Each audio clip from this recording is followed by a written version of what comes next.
Good morning. Can you hear me?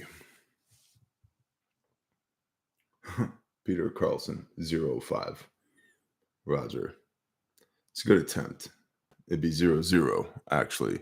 Although you probably can't even hear me yet because it's going to go to 30 seconds like it always does and then start over again. One of these days, we'll get sophisticated, but not today. There it goes. Good morning. Can you hear me? How is everybody today? Hopefully dry and at a high enough elevation to not be washed away by the storm surge. If I could get a 5x5 in the chat, I would appreciate that. We have a lot of ground to cover this morning, and I don't have a lot of time to do it in. I'm Bear from the internet. If you're new here, subscribe, ring the little bell icon, do all the YouTube stuff. If you're not new here, share the show with somebody you love. The show is brought to you by the creator of the universe, Yahweh, your Elohim, the Lord, your God. He loves you whether you care or not. He cares whether you care or not. I recommend submitting yourself to him by the blood of Messiah so that your life doesn't suck. And so that your life doesn't end when you take your last breath. Show's also brought to you by the patrons. The link is in the description, and by refugemedical.com, a little company that I had the audacity to start in my barn that is now on 4 continents with 125 lives saved to date because we're terrible at our job. We're horrible. We're made in America, guaranteed forever. Shameful. How dare we? Today is the 8th of July, 2024. And the big news of the day is Hurricane Beryl. And there's a written brief up on Patreon, but we're going to cruise this morning.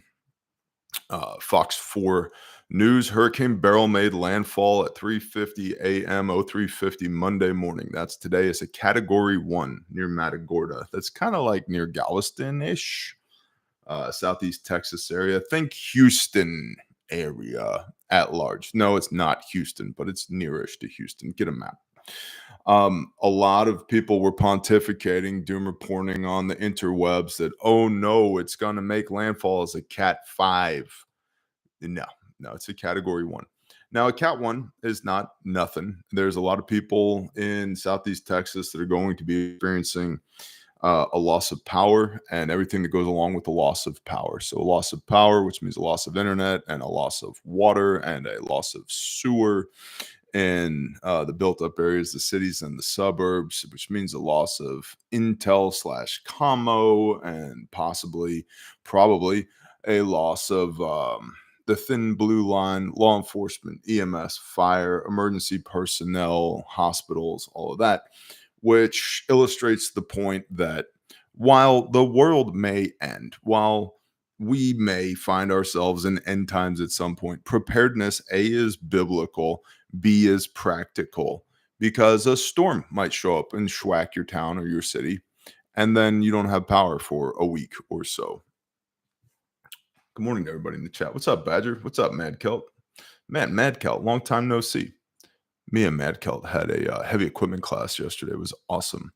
So another thing you might not know, a hurricane is like a tornado, but with water and significantly larger, which causes rain. Now, this is the third time that Beryl has made landfall, once in Grenada, and once in Mexico last week, and now Texas this morning. Storm is bringing life-threatening storm surges and strong winds in the area. Winds have been recorded as high as 89 miles per hour. Reed Timmer, who is associated with the Ryan Hall Y'all channel, I was watching a live stream of his somewhere around 0200 today, because Grindstone Ministries, our 501c3 not-for-profit disaster relief group, is on standby. And I was like, I wonder what Reed's up to. And Reed said that he was fairly certain that he was experiencing gusts in excess of 100 miles per hour. I bring that up because oftentimes initial reporting is wrong with things like this, whether they be hurricanes, tornadoes, wildfires, any external threat. The initial reporting is almost always wrong. If you're completely unsure of that statement, I got a couple words for you. COVID-19. Anyway, Reed's on the ground, has been on the ground. He says gusts over 100 miles an hour. Tomato, 89, 100, whatever. It's strong winds. It's enough to uproot trees, especially trees that are embedded in the ground, rooted in the ground, that is saturated from rainfall and or flooded. So the structural integrity of the root ball of the tree is compromised when it's that wet. Blah, blah, blah, blah, blah. Global warming is going to make storms worse in the future due to increased ocean temperatures. Don't worry about the South Arctic anomaly, though. Don't Google it either. Don't look into that. There's definitely not a mile wide, mile deep antenna in the ice bed that's being used to heat up the South Pacific Ocean. Or is that just tinfoil? I have no idea. Storm surge from Beryl is forecasted to reach 3 to 7 feet in some spots, and water is already pushing into the Texas coast and bays along Beryl's approach. Measurements have reached 3.2 feet in Sargent and 2.6 feet in Matagorda Bay as of 02:30 a.m. Central. Some of those gauges have since ceased reporting, possibly due to power outages. Imagine that.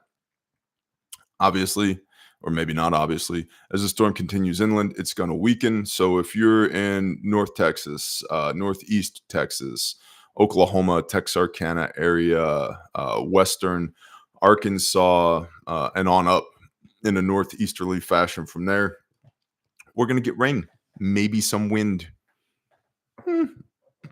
But again, preparedness is A, biblical, B, practical. Having the things that you need to be able to weather a storm, literally or figuratively, highly recommended. Shall we move on? Yes, we shall, Bear. Awesome.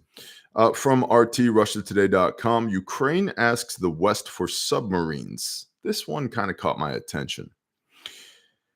The vessels would help Kyiv expand its capabilities throughout the Black Sea, says the Ukrainian naval chief. Ukraine needs Western submarines to bolster its military capabilities in the Black Sea. In the Black Sea. My goodness. He argued that deploying the underwater craft could strategically improve Ukraine's position across the Black Sea during the conflict with Russia. Quote, "We are thinking about it. Submarines are necessary for us. They should be part of the Navy," says Nihas Pazpa, which is allegedly the name of this guy. Nihas Papa. I don't know.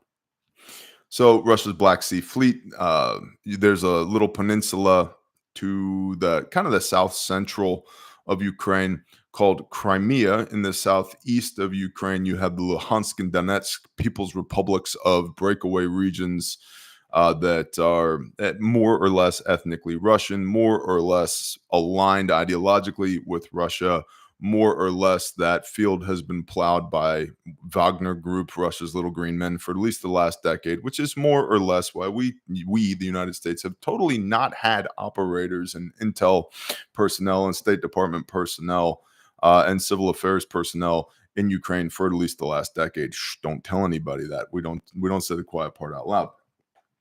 Anyway, Crimea is there was a major naval base there, Russian naval base, and then when Ukraine was like, yeah, we're gonna shut off the water to Crimea, B, you can't have your naval base back.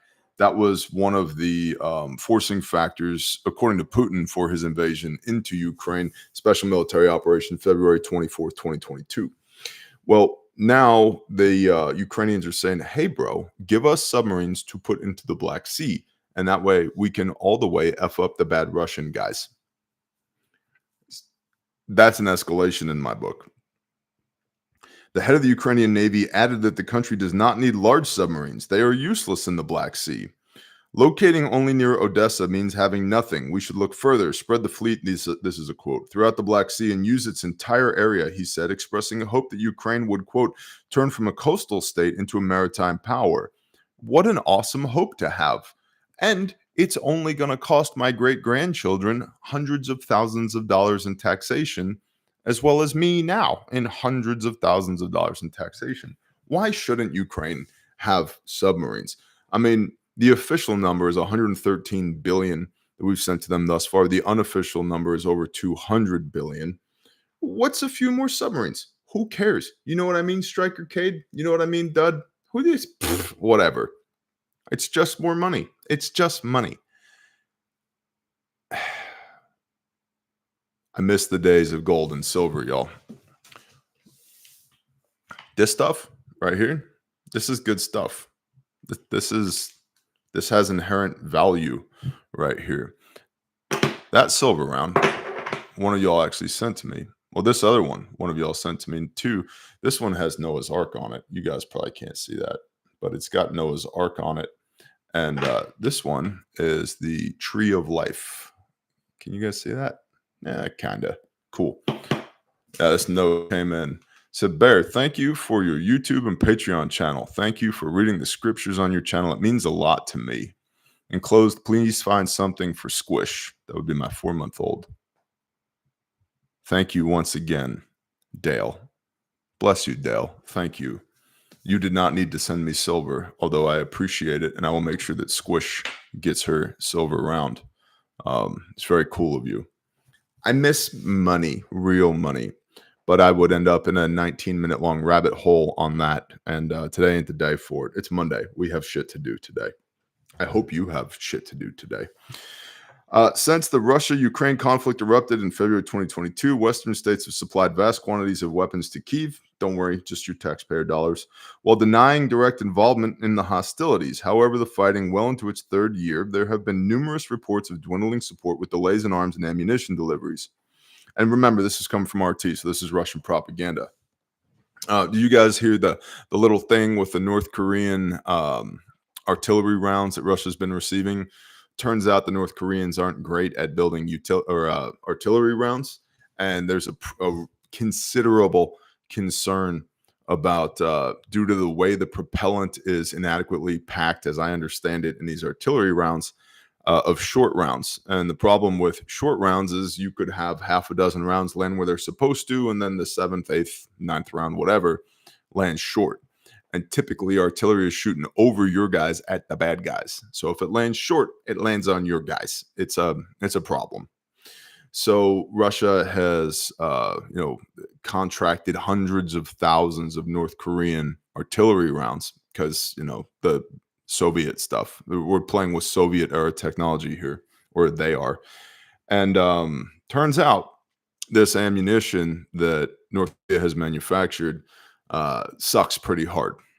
So it's no surprise that the Russian propaganda pushing back from the other direction is going to push the concept of dwindling support for Ukraine. However, while governments may not have dwindling support of Ukraine, I think constituents absolutely do. I don't know about y'all, but I've been over the war in Ukraine for a year and a half. Probably. We report on it because it's important, because our taxpayer money goes over there. And at some point, if these politicians remain unchecked, then look at Brian in the chat. Can I have a submarine? Can I rule Sam Rayburn Reservoir? Dude, so Bear for vice president, submarines for everybody. Refer to our previous brief about arming the citizenry. Yeah, why not? Why not? We'll say if you have a body of water that exceeds 10 square miles in your district, then we will consider a submarine for you. Listen, we bought this shit. It's ours. Like, we paid for it. It's interesting when they talk about like military grade weaponry. Biden's like, you'd need F-16s. Bro, we bought them. I'm just saying, like, we entrust them to the Department of Defense. For some strange reason, the military industrial complex is like just not a thing for most people. But our blood, sweat, and tears that we then traded for fiat currency that we were then taxed on bought all of these things, allegedly because our air quote elected representatives decided these would be good for the United States to have in our repertoire in case somebody tries to give us a black eye. And I generally agree. I just don't, and I think the United States should have an expeditionary military to be able to go anywhere on the globe and punch bad guys in the face when needed. I don't think we should take that expeditionary military and deploy it to Ukraine because Lindsey Graham wants to extract the $13 trillion worth of precious metals from underneath the soil of Ukraine. I don't think that's a fair trade. I don't think we get to ask anybody to spill American blood, to send their sons and daughters halfway around the world to go die to enrich politicians in the military industrial complex. Ergo, Submarines for everybody. That's my new 2024 campaign slogan. Submarines for everybody, except Ukraine. Blah blah blah. This one I found interesting. This is from the Blaze Media. Doctors surprised by results after giving oxytocin and nasal spray to subjects with loneliness. And it's kind of a long, protracted article. Suffice it to say, they did a study of people who were lonely and they gave them oxytocin in a nasal spray, sprayed it up their nose just like Narcan or I don't know, saline, like if you got, if you're all jammed up with your allergies, whatever. Um, and there were a couple of interesting effects. The first is that they didn't realize how long the oxytocin stayed in the person's bloodstream. And the answer was 4 months. For months and months and months, there was oxytocin in their bloodstream. That's interesting. The second more interesting thing to me is that we being humanity, we know that your body naturally produces oxytocin, and it produces oxytocin when you're around people whom you love that make you feel good. When you're around your peeps, you produce oxytocin. Now, it can be produced in other ways. Sexual immorality is one because it's also produced during the closeness of intimacy when the two shall become one flesh. Um, and so I don't know the best way to say this. If you're struggling with your eyes, and your eyes are causing your hands to do things that they shouldn't be doing, instead of doing that, go hang out with your peeps. Be intimate with your wife, not your hand. It's not your partner. In fact, Messiah says, if your eye makes you struggle, pluck it out. Better enter into the kingdom with one eye. If your hand makes you struggle, cut it off. Better to enter into the kingdom with one hand, aka be disciplined, man. Shaul of Tarsus, the apostle Paul says, I make my body my slave. And the reason he made his body his slave was so that he could be in the best possible condition to be in service to the Most High. And the condition of manhood in 2024 in the Western world is abysmal. 20-year-olds now have the same testosterone levels of 60-year-olds from 20 years ago. The average American has 300,000 pieces of microplastics in their testicles, assuming that you ascribe to there are two genders, as biology has been able to explain for thousands of years, also backed up by the Bible. But if you find yourself struggling with your eyeballs, spend quality time with people. And that's what hit me with this study, because there's a lot of people in the preparedness space that are operating from the lone wolf mentality. I don't need people. People suck. I don't want to be a part of a group. I don't. And it's just from a logistics standpoint, it's retarded. Like today, right now, if you live on the side of a mountain somewhere by yourself, you and your cat, you and your dog, you and your pet chicken, whatever you're into, but you can hear my voice, somebody somewhere is assisting you this very moment.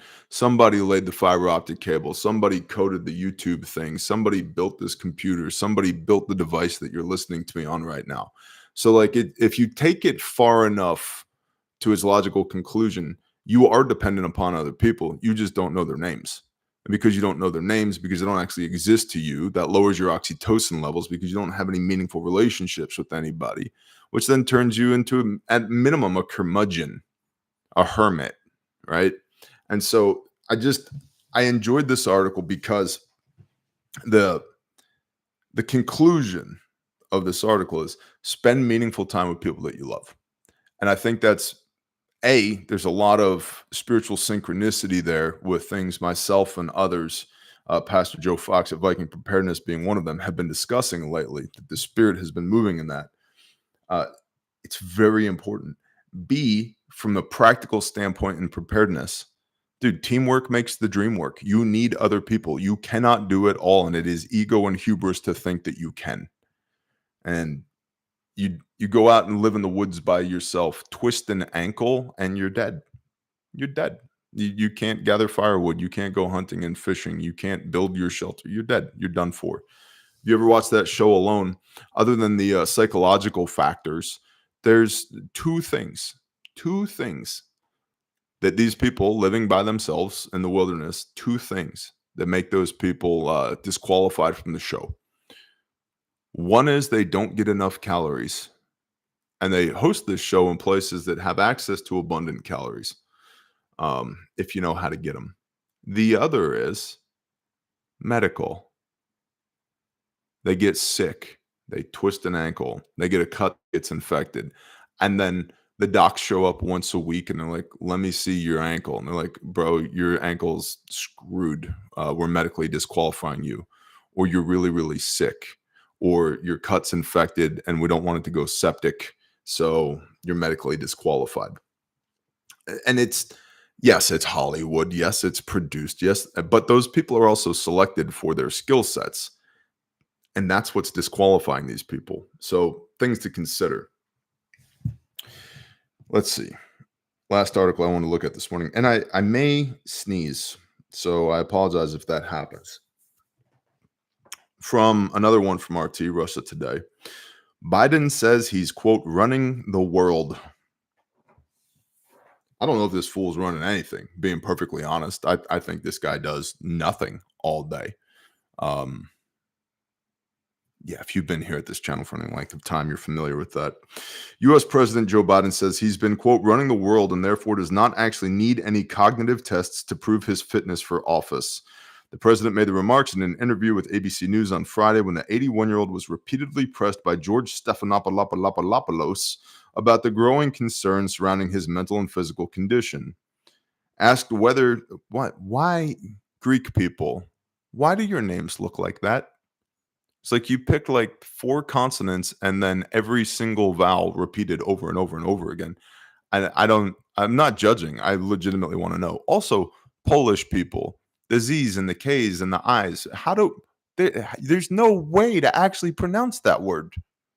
They're like in my English Western mind, I cannot formulate how do I even begin to approach this word that you call a name? What? What is that? I don't know what that is. My last name is Morris. It's sorry, it's pretty easy. It's bougie. I know. In 1426, my great ancestors were landowners. I know. And then you know what they did? They came over here and they colonized my other ancestors. And you know who's not complaining about it? This guy. Not complaining about it one bit. Not even a little bit. I'm also half Germanic, which explains like the beard and the stockiness and just like knife handness. But I digress. I don't know. George Stephanopoulos asked whether Biden, had, quote, full neurological and cognitive evaluation. Biden provided a rather incoherent response. I'll try and read this. Quote, I get a full neurological test every day with me. And I've had a full physical. I've been at Walter Reed for my physicals. Yes, the answer, end quote, he stated. You know, if that's not confidence inspiring, I don't know what is. Biden 24. You sold me on it. Like, shit, I give up. Like that's a let's read it again because I think it's that powerful. Quote, I get a full neurological test every day with me.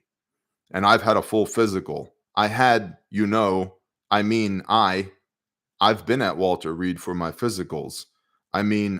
Yes, the answer, end quote, he stated. Compelling. It's a compelling argument. Pressed further whether he's actually had specific cognitive tests and examination by a trained neurologist rather than a broader practice doctor, Biden insisted no one had told him he actually needed to undergo one. The president dodged the question on whether he would willingly pass a test and released its results to the public, insisting his work alone proves he is fit for office. I mean, there's this guy I know who is God made flesh, Messiah. And he said, behold, I come swiftly to reward each man according to their works. Revelation chapter 22. So, and he also said, you shall know them by their fruits. So, based upon the fruits, the works of Joseph Robinette Biden Jr., I would submit, in actuality, he's in no way fit for office, which is interesting because that's what all the big Democratic donors are saying as well. Another quote from the commander in chief: "Look, I have a cognitive test every single day. Every day I have that test. Everything I do. You know, I am not only campaigning, but I'm running the world. Not, and that's not high, sounds like hyperbole, but we are the essential nation of the world," end quote, he asserted.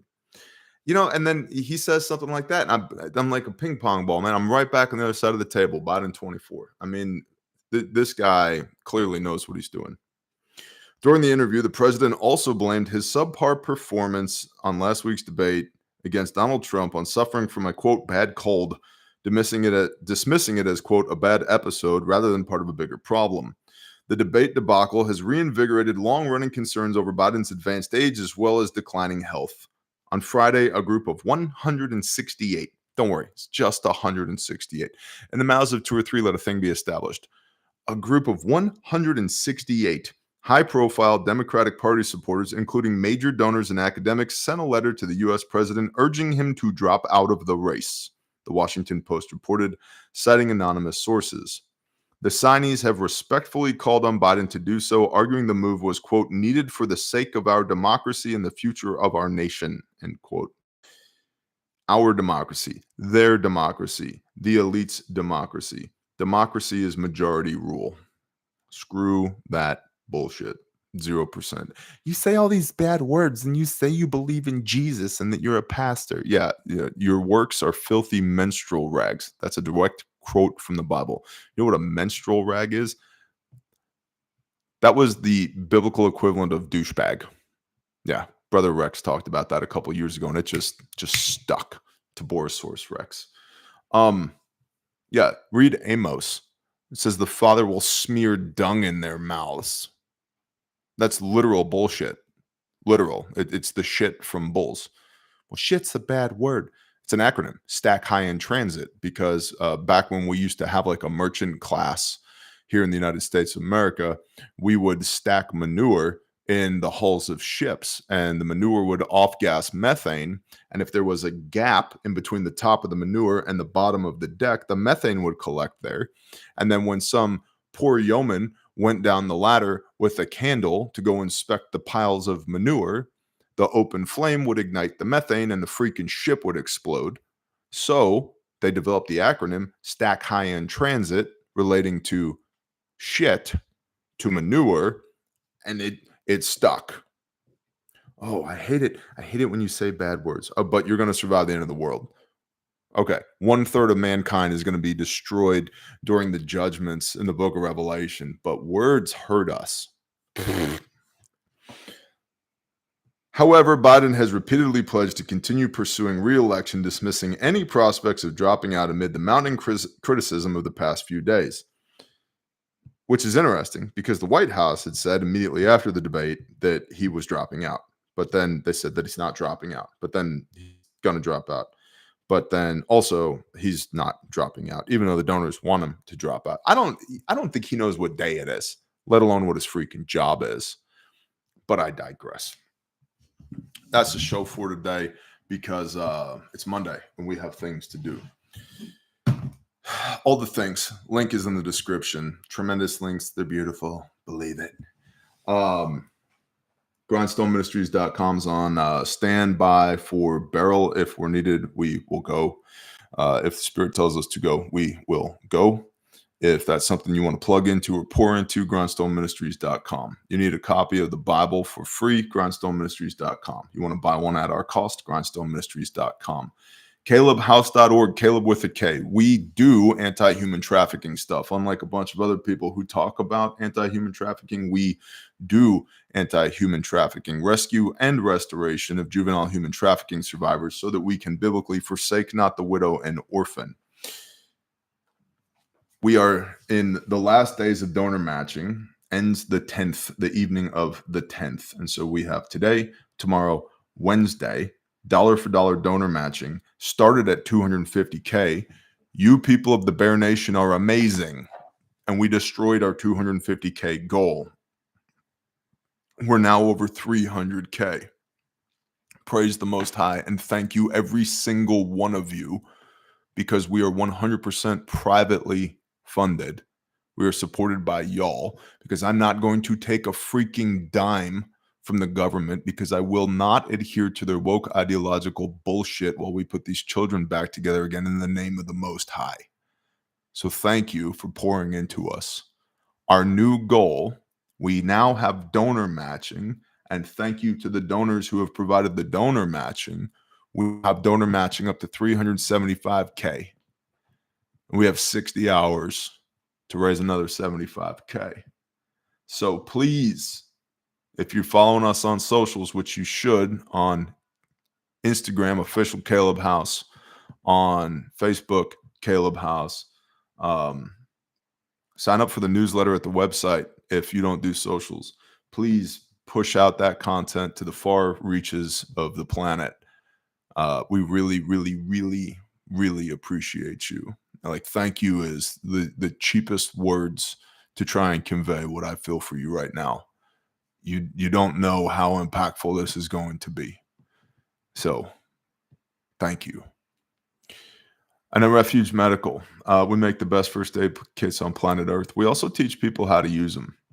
Not that long ago, a couple years ago, we were in Waco, Texas at Tiger Valley Training Facility, and we were doing a joint class with tactical riflemen. And Carl and Emery, Carl being a former Special Forces medic, I think he was also a sniper, and Emery being Israeli Special Forces, were coming to town to teach pistol and carbine class in conjunction with one of our medical classes. And they pull up, hop out of Carl's Jeep, and just start laughing because there's a bunch of people arrayed out in the parking lot doing scissor kicks while our instructors were spraying them with a hose to motivate them. And Carl's like, dude, what unit is this? This is crazy. And I was like, it's not a unit. He's like, what?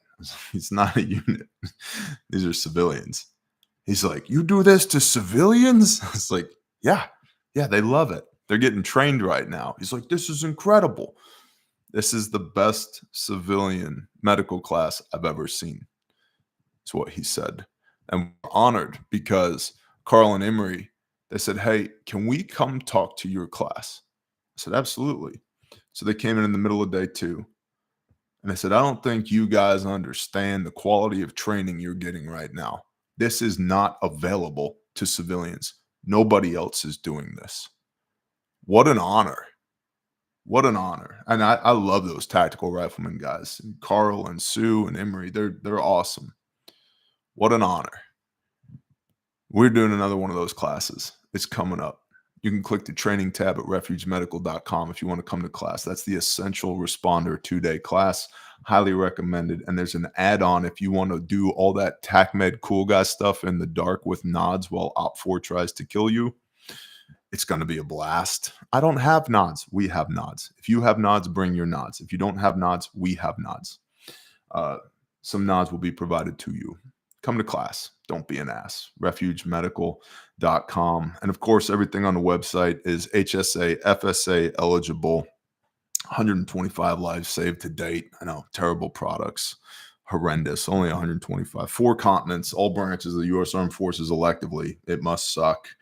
And made in America and guaranteed forever. It's shameful the way we do business. You know, there's only 26 people of deep faith that work for the company, and it's just abysmal. You know, you forget that. I'm probably just going to shut it down today. Let's talk to the Father. Oh, good morning, Father Yah. You are sovereign over everything, and thank you for that. Thank you for allowing us to wake up today, for fearfully and wonderfully knitting us together in your womb. Father, thank you for the guidance of your Ruach HaKodesh, your Holy Spirit. Thank you for the covering, the atoning sacrifice of the blood of Messiah, that we might come home again today. Father, you are just absolutely awesome. I praise you. I love you. I thank you. And yet I have no freaking idea what you're doing. And so I trust in you to guide us, to give us your words, to put us where we need to be. Let us speak what you would have us speak. Father, pour out on us. Give us your spirit today. Father, give us strength and power and authority in the name of Yeshua HaMashiach, that we could be your hands and feet and do many mighty works in your name. Father, give us peace that surpasses all understanding. Let us remember who you are, the one, the great I am, the Creator, Abba, Father Yahweh, who loves us inexplicably, who became flesh and died for us so that we might be redeemed by a kinsman and be able to come home again, who gave us a model to walk after, who loves us enough to give us a playbook for life, who does not remember our sin and our lawlessness anymore, whose heart is kindled with compassion towards your children. Father, why? Why do you love us so much? How could you love us so much? I am in awe of you. And Father, I fear nothing but you. And all the love I have in my heart is rooted in you. And I thank you for that.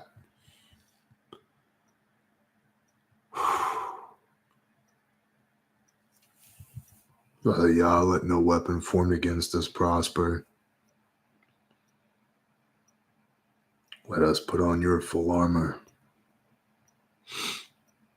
and wield your word like a sword and a shield.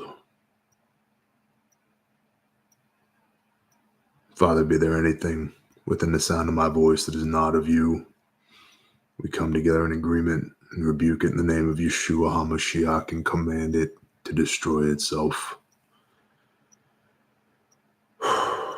Father, fill us up with your Ruach HaKodesh. Father, please today, bless these people. Provide for these people and protect them. Make your face to shine upon them. I ask these things in the name of Yeshua HaMashiach. Amen.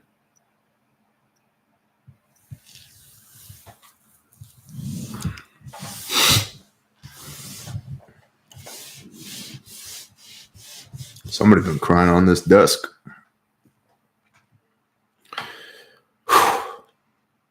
I love y'all. Thank you for being a part of what we do here. All the things we do here. The Bible study, the preparedness, the giving the Bibles away, the disaster relief, the rescue of widows and orphans, the preservation of life through refuge, the leadership, the business, the everything. All of it is about the preservation of life. Every single facet of what we do is about the preservation of life. And you honor me with the time that we get to spend together each day. And I hope today is an awesome day for you and that truly the Father smiles upon you. And I will see y'all when I see you. Shalom.